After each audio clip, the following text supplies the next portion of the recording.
पिंपरी चिंचवडमधल्या मोशी इथल्या दुर्घटना प्रकरणामध्ये आतापर्यंत 16 जणांना बाहेर काढण्यात यश आलेलं आहे. मात्र अजूनही 7 जणांचा शोध सुरूच आहे. या दुर्घटनेमध्ये आतापर्यंत 2 जणांचा मृत्यू झाल्याची माहिती पालिका आयुक्त डॉक्टर विजय सूर्यवंशी यांनी दिलेली आहे.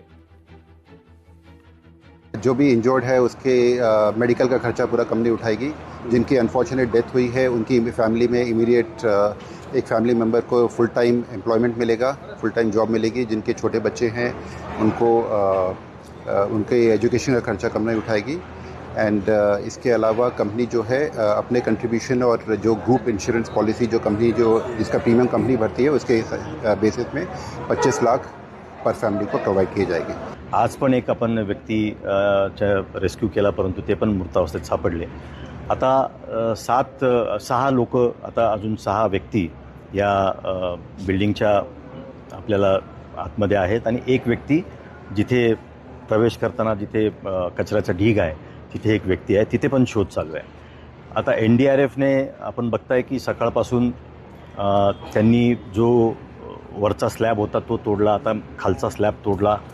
त्यामुळे आता त्यांना अजून 2 व्यक्ती लोकेट पण झालेले आहेत आणि तिथपर्यंत पोहोचण्याचा ते प्रयत्न करतायत. खूप अडचणी येत आहेत कारण स्लॅब पडलेला आहे, काही ठिकाणी बीम पडलेले आहेत आणि ते तोडून ते कापून ते बीम उचलून त्यांना रिकव्हरी करावं लागते आहे. या मोशीतल्या दुर्घटनास्थळी उपमुख्यमंत्री सुनेत्रा पवार दाखल झालेल्या होत्या. सुनेत्रा पवारांनी जखमींची विचारपूस केलेली आहे आणि इथं सध्या सुरू असलेल्या मदत कार्याचा आढावा सुद्धा घेतलाय.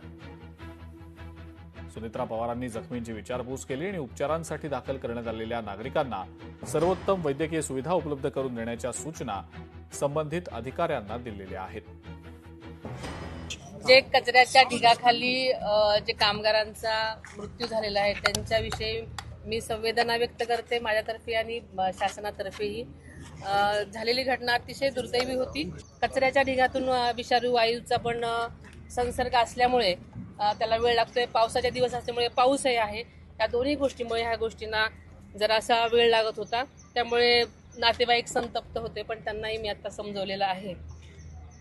झालेली घटना अतिशय वेदनादायी आणि दुर्दैवी आहे. लोकशाही मराठी ऐका, पहा, जागरूक रहा.